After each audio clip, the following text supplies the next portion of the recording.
Hello and welcome back to another episode of Crabby Mornings. Today we'll be talking about our own personal experiences about school and work. I'll leave it with you, Dylan. Oh my gosh. I'm gonna tell this story. Okay, so You're not ready. yeah, you're not ready for this story, Liam. I cannot wait. I guess So- we'll just finish then. Thank you for No. coming to our Okay, so this was the story, right? So this is my first semester at my college, and I was taking a history class. My teacher was saying that like one of the first grades that you could get for the class would be an easy one. So he said that you could go to his go to him during his office hours, and then when you just say hi to him and introduce yourself, you would get the first points of that semester. Okay. So I'm going over there, and I'm going to like the offices and stuff, and I head over to his door, and like right before I get to knock, actually I remember I did knock on it, and I heard like rummaging around, and so I heard like this stomping like going up to the door, and he like swings the door open. He's like, "What?" And I was like, I'm here to say hi. My name is Dylan. I'm in your class."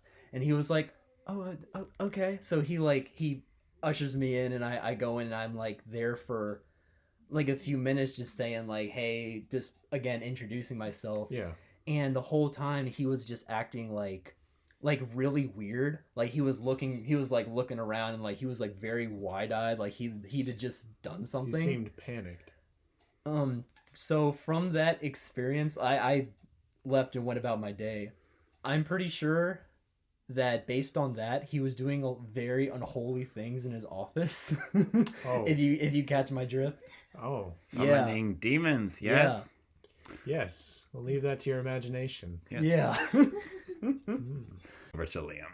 Okay. Well, where do I start? I guess a school story I would like to share would probably be about the time where I got into some crazy business at a party, and I lived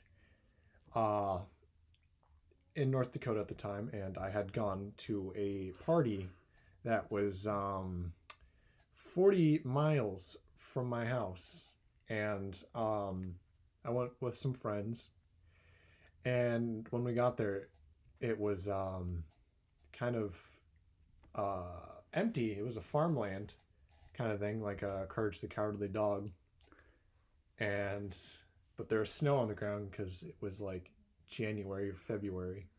But we get to the party, we're kind of just hanging out, vibing and stuff, and I noticed this guy, he seems to be panicked and stuff, and my friend's like, "Oh, that's weird," and I'm like, "Yeah, you're right, he's probably tweaking on some drugs or whatnot." And so we go outside to get some fresh air. We're sitting in this car, and I realize that there are the police there, because I had seen them in the rearview mirror. There were about like 10 cop cars there, and so my friend and we decided that the best solution would be to run, and we ran to the barn that was close to the house, and we decided to just kind of hang out there for a little bit. But then we saw the police walk towards us, so we ran even further, and as we're running, it was dark out. All three of us got clotheslined by barbed wire simultaneously, so we all face planted into the snow. And we did not escape. We got caught by the police, but they were overwhelmed with the amount of people there, so we didn't get in trouble. Wow. Literally same. Average Saturday night for me. Haha. The worst part was calling my dad and telling him what I was doing. The You sheriff. shouldn't have ran. Well, I was like, it's just. You make yourself look suspicious if you run. Well, it's suspicious that they're walking towards me. But the worst part about it was calling my dad at 3 a.m. and telling him what I did and where I was. He was not happy, to say the least. And yeah, so that's how I got grounded for 5 months. Wow. Kayla, would you like to share any stories with us? I have one story that I can think of that happened in middle school.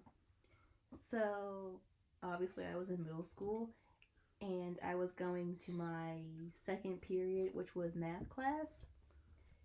And there was this girl, we're going to call her Blue, who was secretly dating two guys behind their Are their backs. names Yellow and Red? We're gonna name them. We're gonna name them Red and Orange. Okay. So Red and Orange found out that Blue was seeing both of them behind their backs. So a way for them to prove which one she would end up dating in the long run, they decided to drop their pants to see which one of them was bigger. What? Because that's something you do, right? Okay. That's something you do in the middle of math class in front of your male teacher. So Wait, what? Yes. What? Yes. What did the teacher do? He broke them up and took them out into the hallway. I mean, Yo. them kids are. Little hashtag sus. Am I Okay, right? yeah. So Red and Orange got suspended, I think, for 2 weeks, and Blue was crying because both of them broke up with her at the end of the day. And a long story short, she was pregnant with, I think, Orange's baby. Well, to be honest, That's if you mix crazy. blue and red, it'll come out purple. And I don't know. Is the baby named Purple now? We'll see when the baby is born. So that was that. Yeah, I basically got to see some unholy things that morning. You were in the class? Wow. The whole class saw them do that. Oh wow! my- So It was second period. Sounds like some. weird presentation. My God, I don't know about that. You know, because normally when you're like it's a girl involved or something, you like fight or like I'm gonna get my boys on you or something. But no, you don't just drop your pants and be like mine's bigger. You know, I beat you, so she's mine. Oh my gosh.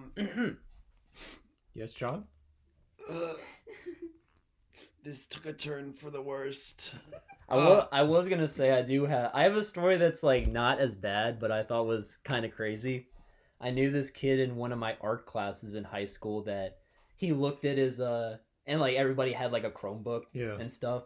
But people abuse their Chromebooks. Yeah. Like a lot. I know a lot of people that did it. So we had like access to like X-Acto knives and stuff, right? Yep.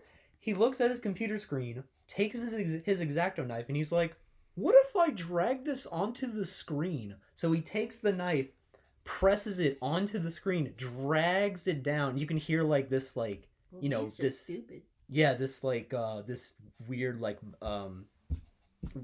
sound from him scraping it down, and his whole screen went white, and I just remember the kid's face going like, "What happened? What did I do to it?" Like he didn't just put an I X-Acto can't knife onto believe the screen. I sliced open my screen and the computer doesn't work. I can't Yeah. believe it's not butter.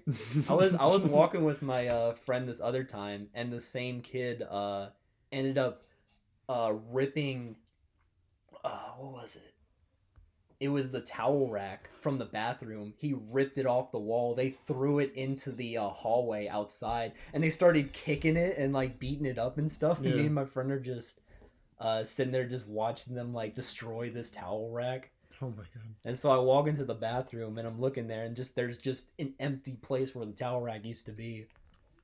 That reminds me of one time where I had to use the bathroom during class, and I go into the bathroom, and there's a bunch of kids in there just destroying the bathroom. They're like just sitting on the sink and it broke off, and water just started spewing out and hitting the ceiling, and it was like a crazy scene because then everyone started scrambling out of there, and I didn't know what was going on. But Wow, you shouldn't have broke the sink then, Liam. I did not. You. I did not. Did anyone else ever feel weird that the faucets in school were always right beside the bathrooms Mm. because I always felt like it was the same water as like the toilet water that they were putting into the faucets. You know, I wouldn't doubt it. You know, you never know with Mm. schools. Yeah. It smelled the same, so that's why I was always very like leery of drinking from the water fountains because they were always right beside the bathrooms. And Yeah. then you had the smell of like freshly used bathroom and water just doesn't mix well. Another thing about the bathrooms is some kids would take like the paper towels and like stuff them into the urinals to make them flood. Yeah. Is that what you were about to say? No, Liam? I don't know when you said the bathroom stalls. That reminded me of another time I went to go use the bathroom. It smelled so bad. It smelled so horrid. I was like, oh my God, I'm going to throw up. And so, because, you know, it's just a normal high school bathroom. They don't really clean them and stuff. And so I go into one of the stalls, and on the stall is just poop smeared along the walls and door. And I immediately closed it and just went back to class. And I was just like, that's enough for today. This is a perfect transition into work stories because the exact same thing happened when I was working at a fast food restaurant. So this customer, I didn't see her, but she went into the bathroom and she had actually done the same thing to the bathroom wall, just smeared poop all over it. Oh and my like God.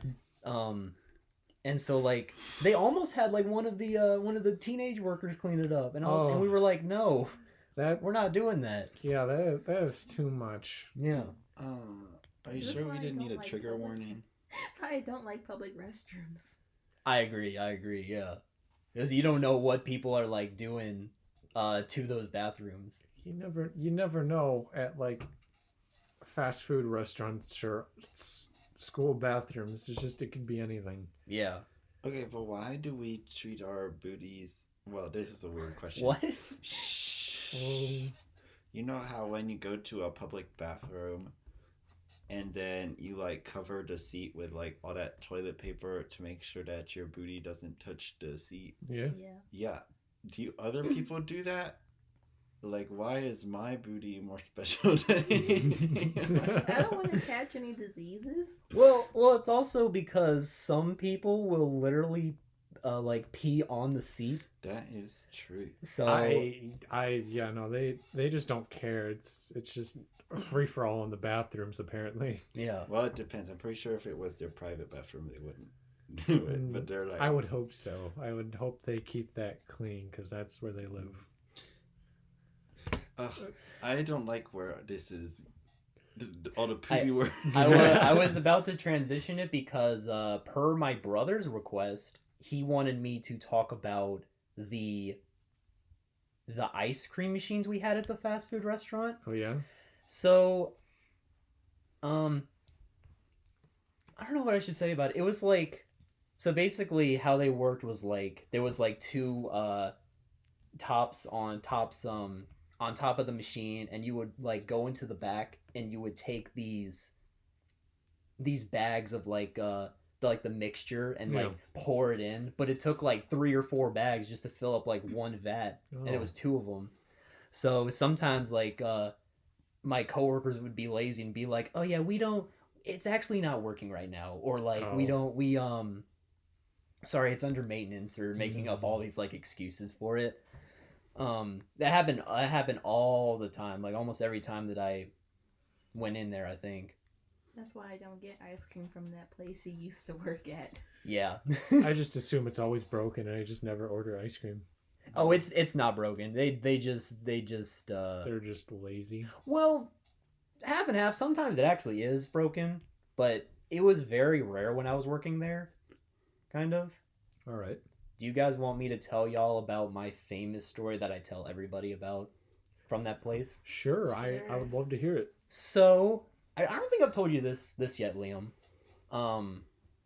So we had an ice machine where we would scoop out ice, put them in a little bucket, and then I would go to the drive-through area, and there was a little bucket over there that you could like pour the ice into. Mm-hmm. One time I was just, standing there like giving out orders, and out of nowhere I look into the bucket, and there's like this weird like black dot inside one of the ice cubes. So I pick it up, I put it onto the desk, and there was like a fly like inside of the ice. Like not outside, like frozen inside the ice. Yeah. Oh. So I looked at it and I was like that's disgusting. So I remember I kind of chucked it across the table and the fly flew out, and I was like, "Oh, whatever." So I got some of the customers' orders. I started giving them out. A few orders later, I look back and the fly's gone. Oh. So the fly was alive inside of that ice cube, and He was in cryostasis. Yes. People do that so they can put little leashes on their flies. Yeah. You should have put a leash on your fly.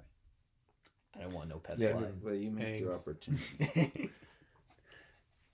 Hang the fly. He was trapped in ice. True.